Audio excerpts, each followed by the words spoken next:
All right, everybody, welcome back to Off the Grid on the Record. Today, I'm joined by Trey DeMobile, founder of Immersive Agentics, a company that's rethinking how organizations approach IT and cybersecurity. So today, we're going to talk about the quiet but powerful shifts happening in software, how founders are rethinking security and hiring, and why the old ways of doing things just don't cut it anymore. So Trey, thanks for being here, man. Thank you for having me. Of course. Where are you dialing in from today? I am in just outside of Dallas, Texas. Amazing, amazing. So before we jump into the work that you're doing with Immersive Agentics, what's been keeping you busy lately?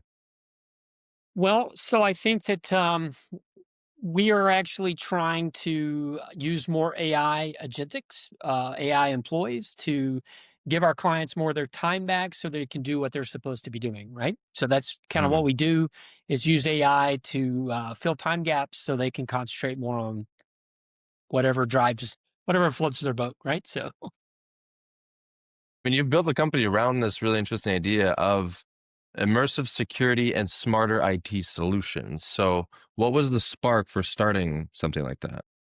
no, so I think as a group, when we sat down and realized AI was coming like a freight train, we tried to figure out how we could monetize it, obviously, right? And so we asked ourselves the base question in the beginning is can you legitimately use AI to build an employee?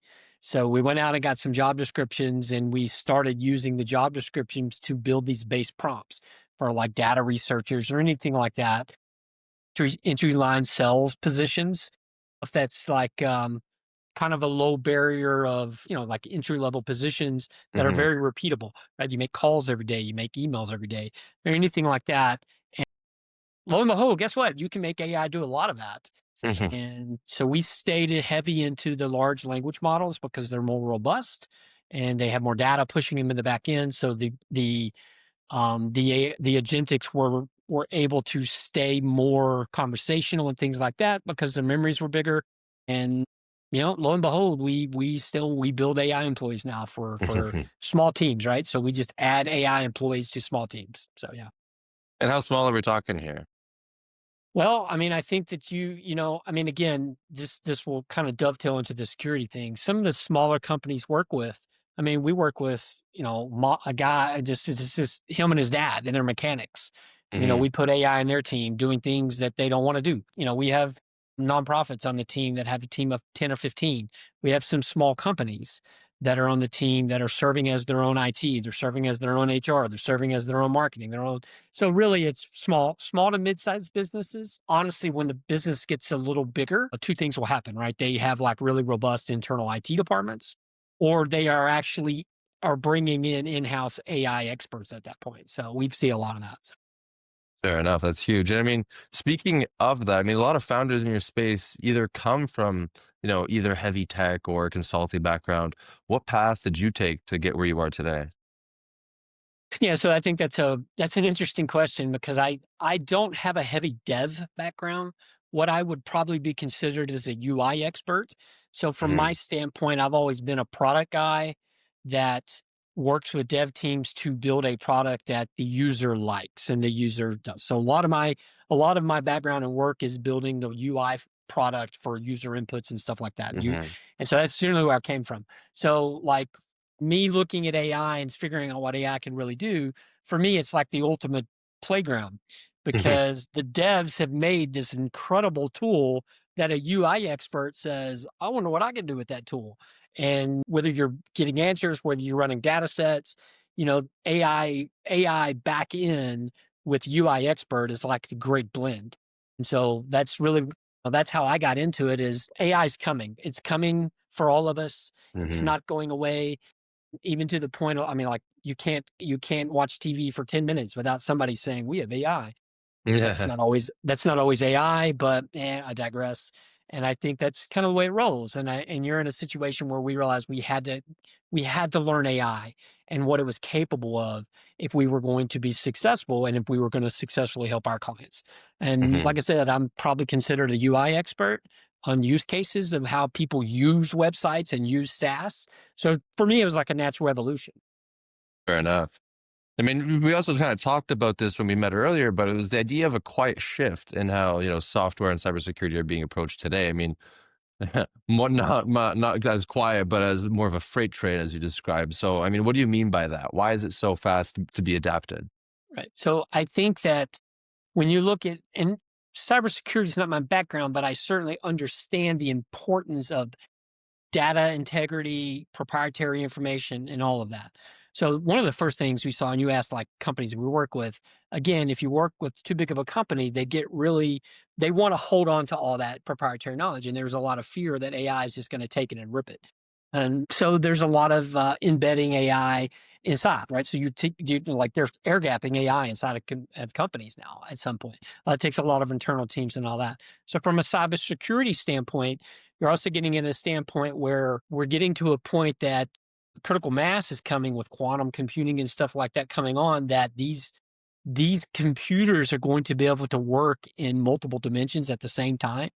So Hmm. some of the encryption and all that is at major risk now of getting, I think I read someplace that a person sitting on a computer would take them like 350 years to crack the 256 encryption.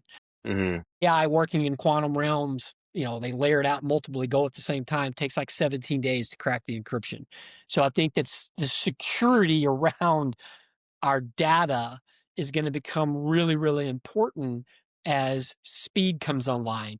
Because I Hmm. mean, AI can do volumes amount of data processing faster than a human being can, faster than a human being using a computer and a human being using AI is just it's unstoppable speed at that point. Hmm. And so that probably, I mean, like to me, I look at it, I'm a little bit older than you. Like back in the day, you had cops with radars and you had radar Hmm. detectors.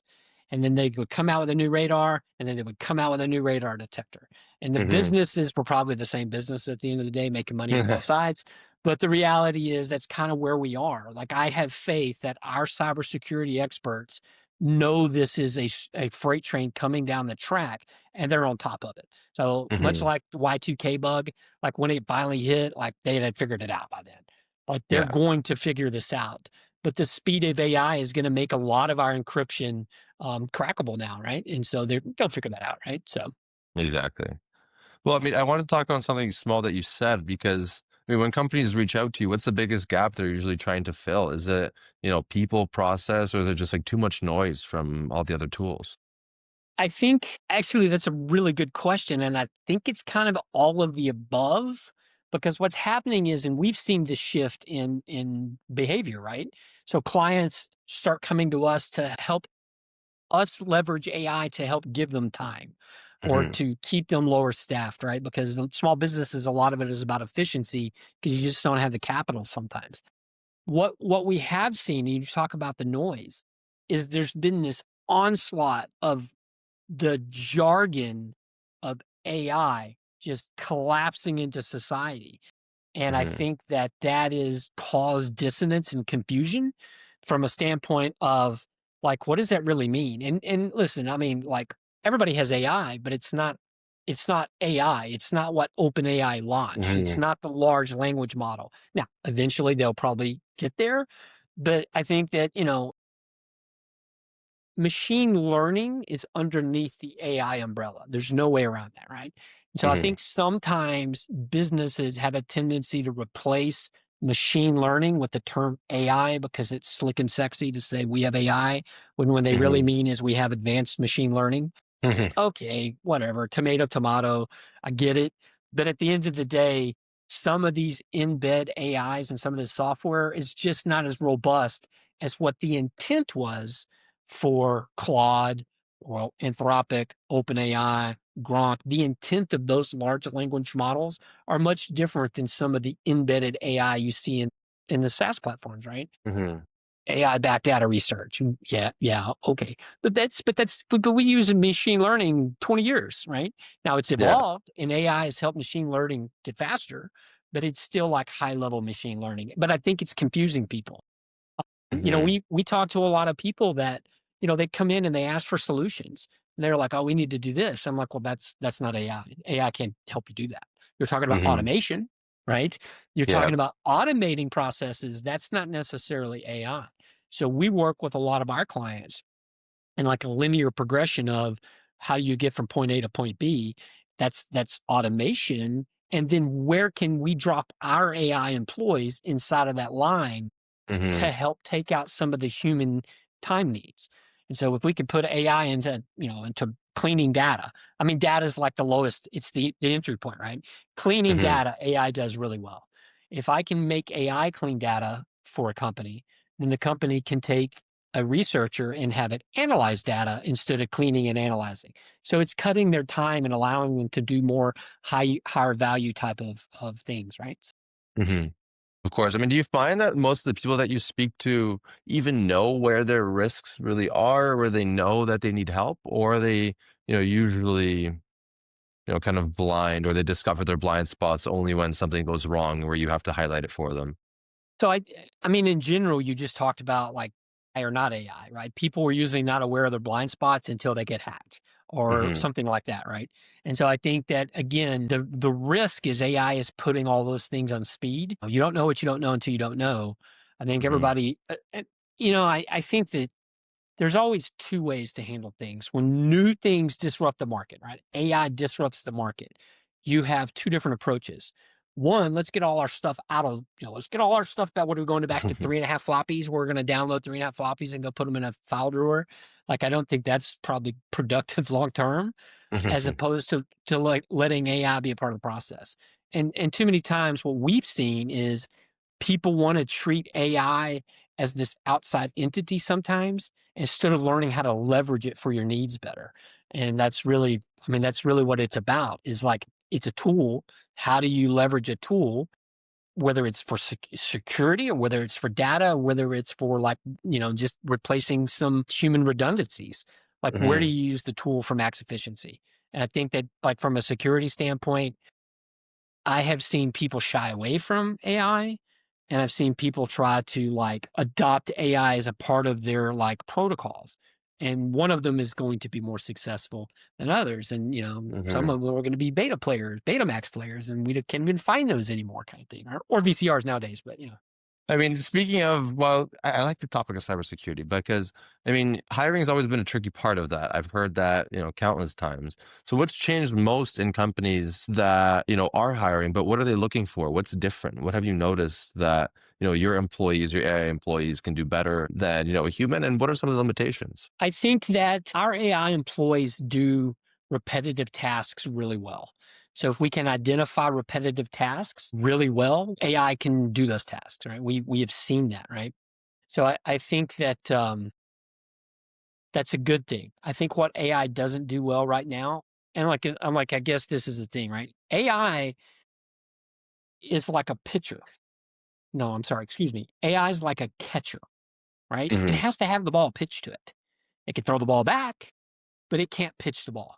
So right now, and again, anybody that says no, no, no, AI can pitch, no, that's just triggers. It's just automations and triggers you're running to make the AI do something, whether Hmm. it's complete a task, whether it's run a data set, it doesn't matter. It doesn't work full autonomously because it still needs that ball pitched to it. So, and by the way, that's coming. And here's the other thing: you and I go out and surf, right? Play golf, whatever it is, right? Hmm. Your back of your brain is working through a problem that has hit your cortex. And about halfway through a couple of sets of waves or a couple of sliced balls out into the rough, you look at me and you go like, I have that problem solved we were talking about Monday. Lay it on me. We talk about it and you're like, yeah, that'll work. And then we apply it. AI Hmm. can't do that right now. It's very linear. Now, some of the stuff that's coming online in the near future is kind of that lateral thinking that we were discussing right there.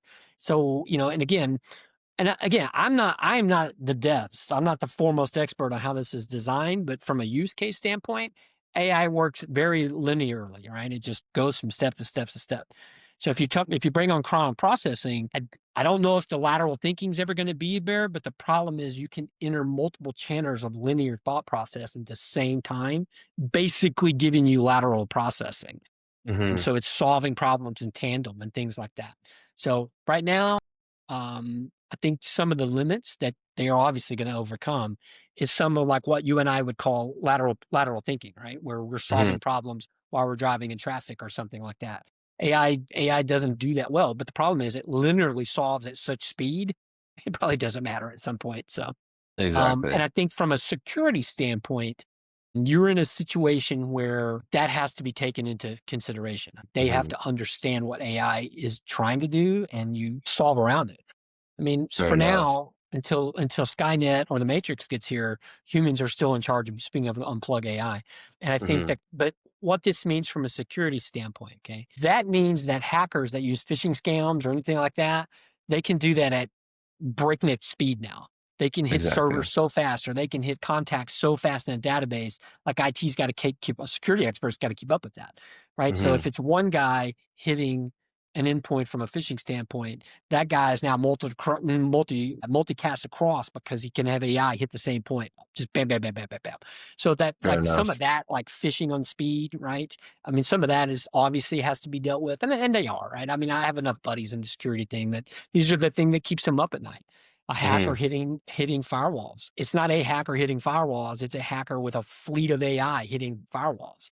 Now, Yeah, the interesting thing behind that, these security guys have AI standing right behind them. I think exactly. that hopefully it's a balance created, but I think that that's just what AI has done. It's increased the velocity of AI. Is not good or bad. It's not. Hmm. It's the person wielding the sword, which is good or bad. I And like so that. that's the reality, right? I like that.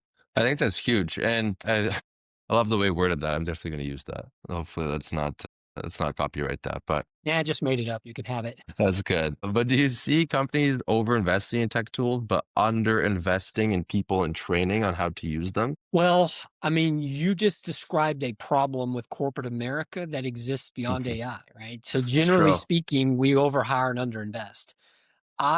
Listen, I came from corporate America, and to be honest with you, like I always try to run lean staffs. I try to run really lean staffs. That way, when the rise and fall of the natural progression of the market, you go Hmm. up, everything's good. Let's hire people. You go down, hey, let's get rid of people, right? Knowing that's the pattern of corporate America and industry sections, I always try to run really lean staffs and Hmm. overeducate my staff to be cross functional. So therefore they could survive the lows. Well, here's Exactly. the other half of that, Rez. When an investment in AI would mean, and we talked about this the other day, right? AI is not going to replace the work. Yeah. Loose term, right? I mean, there's obviously some Very. industries that are in problems, but the worker with AI will replace the worker because they're more efficient, they're more Mhm. streamlined, they can get more done with less. That's what AI has allowed us to do. And like we build AI employees, but beyond that, I talk to groups all the time. And my resounding thing is you need to embrace AI like just full in. Figure out how to make your life more efficient, your balance more Mhm. efficient, your work life more efficient, because it can do all that at speed. And that's hugely important. So now, do I think corporate America will underhire? Yes. But what they're going to underhire are people that have AI use case knowledge, right? You don't have Mhm. to design AI, but you have to know how to use it appropriately. And that's not fuzzy kitten pictures. Mhm. It's how do you use AI? That's the hiring trends I foresee are going to come that way, right? I mean, there was a time, so I live in Texas, right? So there was I don't know, 10 years ago, if you were bilingual and you could speak Spanish and English, you were guaranteed you're going to get a job, right? So I Yeah, think that, so if you can speak AI, probably guaranteed you're going to get a job, right? So that's good just way the to way put it's it. going to happen. That's huge. And I mean, since we're on that topic too, when you look at companies and people that succeed, what are they doing differently in terms of their culture, in terms of their retention? I mean, what's the entire environment like? Well, from the outside looking in, because I prefer the outside looking in now, I see small businesses that want to invest more in their people and can't because they don't have the time. So some of our solutions is allowing them to give time to teach people new skills. And by the way, here's the other thing, right? So if you're an entry level salesperson, like AI can qualify leads, right? We all agree that AI can qualify leads. But if I use AI to qualify leads as a business owner, now I have a couple of choices, right? And this goes back to your question. I either get rid of the entry level salesperson or I invest in them and teach them the next level of sales, which is really like closing and building relationships Hmm. and fostering like long-term commitments with your customers. Well, that's what AI blends really well with.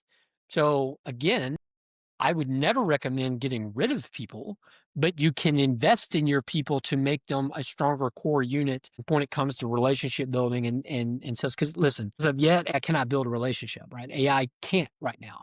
And if it Mhm. does, right, that's called the ELIZA. What is it? The ELIZA principle or the ELIZA paradox back from the late 60s. And so that's the kind of thing, like it's not human. And we talk a lot about that with our voice AI, right?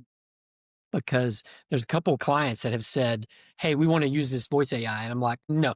Like, wait a minute, what do Mhm. you mean? I'm like, I can't give you AI because you're in a delicate situation where your outreach requires human connection.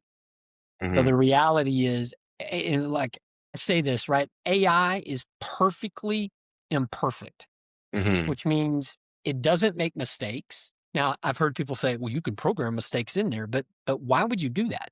Like people Mhm. understand they're talking to AI. Why would you make it stutter? Why would you make it misspell words or anything like that, right? Like I don't want to trick people into thinking they're talking to a human. I want them to understand they're they're talking to AI and have a good experience with AI. That's Mhm. how AI wins long term, right? When you start misspelling text messages, you make AI misspell words in emails or misspell words in text messages, you're devaluing AI at that because I mean, yeah, I get it. Human beings misspell stuff all the time, but AI doesn't. It's perfect, Mhm. right? And if you're on a call with someone, it doesn't cough, it doesn't stutter, it doesn't lose its train of thought, it doesn't just in the middle of a conversation just blank out and then go, "What was I talking about?" It's not human, it doesn't do that. And when you're in a situation that the human has to build a connection with another human, and by the way, we've all been there, right? Where you're talking on the phone and you just hear the voice on the other end quiver or break. And Mhm. and whatever you were about to say doesn't matter anymore because the words that come out of your mouth are you okay? Are you feeling Mhm. okay? Do you want to reschedule this? And they say, "Yes, thank you," because something happened in their personal life. AI Fair can't pick up enough. that right now. AI can't pick up that tone. And why? Because AI actually is not listening to your voice, right? It's going through a text processor, going and then coming back through a Mhm. text processor and then going through an audio generator. It can't hear some of those empathetic tones that we as humans pick up on. So I think that people have to understand what AI is really good at and not. Until now, I say never. It's wide Mhm. open. Who knows? But right now, AI cannot connect to another human being like we can because it can't Mhm. empathize. It can't sympathize right now. It can fake it, but it can't do it. And right Exactly. now, it can't tell if you're having a bad day on a phone call, but I can because I'm Mhm. listening to you, right? So I think our listening skills better get a Mhm. lot better, right? So Fair enough. Well, I want to shift this a little bit towards, your company now, because give me a breakdown of what employees you guys have and what they do. sure. So when we started, we asked ourselves, could we build fully functioning autonomous agentics slash AI employees for certain sections of job descriptions, right? So we went out and analyzed job descriptions that were repetitive and kind of entry. So these are the things that we know. Sales qualifications, yes. Sales and marketing qualifications, yes. So we have bots, we have AI agentics right now that are geared around entry level kind of qualifications or sales and marketing, right? So we have a Mhm. fully functional social media manager. We have a core prompt that we built extensively. It's like huge, right? And then when we onboard a client, the client we inject the client's personality, themes, culture, mission, vision, and values, tone of their website, things like that. We inject that into the prompt. And now the social media manager agentic, social media manager AI employee is now fully functional. Just like if you Mhm. went out and hired a social media manager, you bring the social media manager on day one, and the social media manager learns your company and your culture and your vision and your values. And then they go, congratulations, welcome aboard. And then Mhm. they go do their job.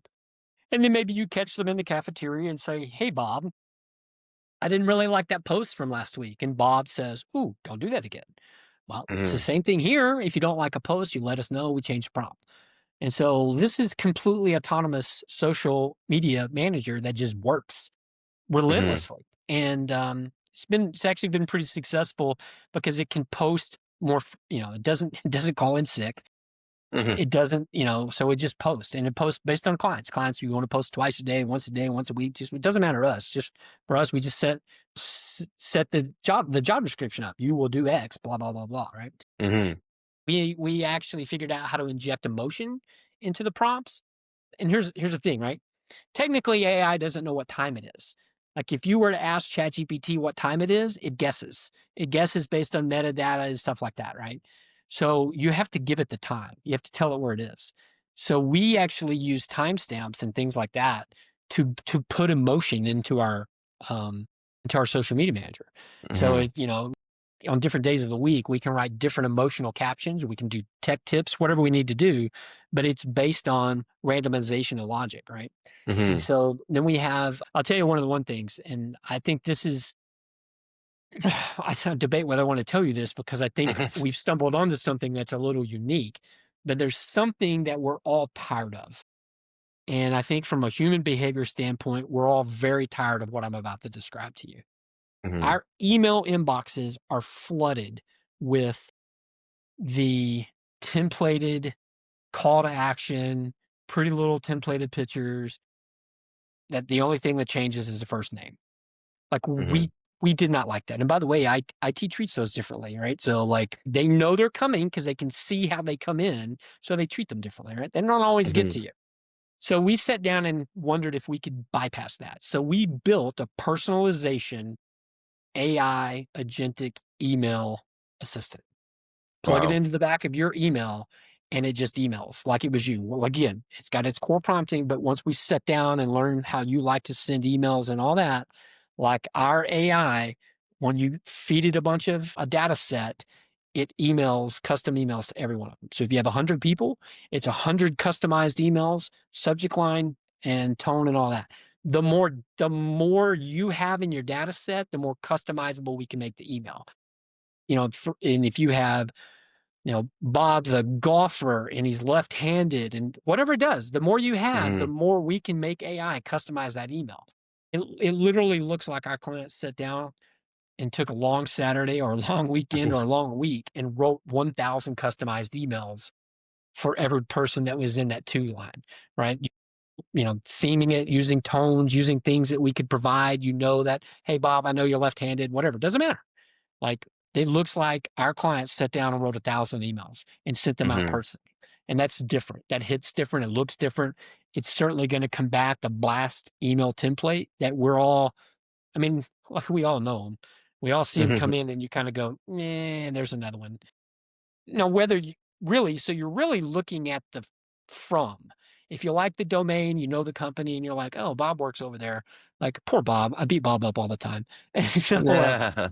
if you're looking at that, then you're probably apt to like slow down and read the templated email because you know who Hmm. sent it, as opposed to like a reach out or something like that. And people are like, I don't know, whatever. Hmm. So we built a personalized email engine, an agentic that like can personalize emails. If it took you, it can write 1,000 emails in a few hours. So maybe Hmm. less. Like it's built for scale. So that's That's one. amazing. Obviously, we have inbound and outbound answering services. We have text messaging. So, like you start putting together a marketing campaign, we have the ability to hit multiple levels with the AI engine. And since Hmm. it's all the same client, the core prompts are evolved into the client. So they're all speaking the exact same tone, the exact same theory, the exact same mission statement. We gamified it, right? They have the exact same mission. Your mission is to Hmm. do X. Your mission is to do X. Your mission is to do a marketing campaign. Your end goal is to get somebody to have a human relationship opportunity to connect. All of our AI employees, their goal is to get two human beings in a warmer conversation for a relationship. That's it. Hmm. So we're not trying to build relationships with their AI. We're trying to get it to the next level so our client and a potential lead or a potential client for them can have a different conversation. That's what it's geared to do. Fair enough. And then who's like the ideal customer for this? I mean, is there any specific industries that you target? I mean, it also kind of goes hand in hand with how are you getting this in front of people, right? Right. We are like, I'm not just the hair club president, I'm also a member. We use all our AI, right? So we use every bit of AI that we give to our clients or we sell to our clients, we use in our own company, right? It's to let our keep our head count down, right? So from our standpoint, target demographics really for us, and we sat down and identified small businesses or what we call solopreneurs, right? So your insurance agents, your real estate agents, is things of that nature that like let's take real estate for instance, right? A real estate agent's design in life at the end of the day, if you boil it all down, is to shake Sorry, hands I and gotta build stop you. connections. I can't hear you at all. Can you hear me now? How about now? Nothing. Still says I'm on. I don't see mute on my side at all. Check, check, check, check. I have sound. I have sound. And I see that you have sound, but I'm not sure. The system's not recording the sound. Maybe your microphone's pick. For me, it says it's still recording. How about now? Testing, testing. Okay. Yeah, man. There you go. Okay, I'm just gonna cut this whole thing out. So whatever the last thing you Yep. remember saying before I cut you off, keep Sure. going. Absolutely. So let's take real estate, for example. Okay. At its core root system, it does not matter, all the bells and whistles, whatever. A real estate agent's mission in life is to create connections and shake hands. The more hands you shake, the more connections you can create, the more business you will do. Everything else is just noise. And so at the end of the day, we created AI Agentics to help them shake more hands because that's what it's about. The more hands, the more we can take from them, the more hands they can shake, the more business they would do. That is prime. That's one of our industry sections, right? And so even with small businesses, right? So we talked about the father and son mechanic. So they want to turn wrenches together. That's what they like doing. So they bought a mobile mechanic shop. They bought a truck, they fill it with a bunch of tools, and they go run around fixing cars. I'm not a car guy, but that actually sounds a lot of fun if I was a car guy. And I get to do it with my dad, right? Mhm. That's what they love to do. So they start a small business and then they get overwhelmed doing stuff they're not supposed to be doing. That's where we come in. Our job is to use AI and a set of AI employees that allow that father and son to go turn more wrenches. And I think that's what's really special about AI is because it's cost effective for them and it allows them to do what their passion is. And so I think that that's ultimately what we have to do from a section is understand that AI is really here to help us be better at connecting, better at following our passions and things like that, right? We Mhm. work with a ton of nonprofits. And I know that without regard, nonprofits are underfunded and understaffed. Well, Mhm. guess what? That's made for our AI employees because we can come in and build capital campaigns, social media campaigns with all of our AI employees. And what does that allow them to do? It allows them to serve the nonprofit, to serve their clientele, to do more outreach, whatever the mission of the nonprofit is. The mission of the nonprofit is not social media. The mission of the nonprofit is not emailing, right? Mhm. We can take all of that and allow them to do more outreach, do more service. Like it's made for that stuff. That's what AI is really made to do. So we went through industry sections that need the ability to build more relationships. Mhm. And that's where our industries are, right? So industries that really need to shake more hands, really need to build more human connections, that's the industries that we serve. That's incredible. Well, I think that's a great way to kind of close out because it's been a great conversation. And I like how you use the word serve.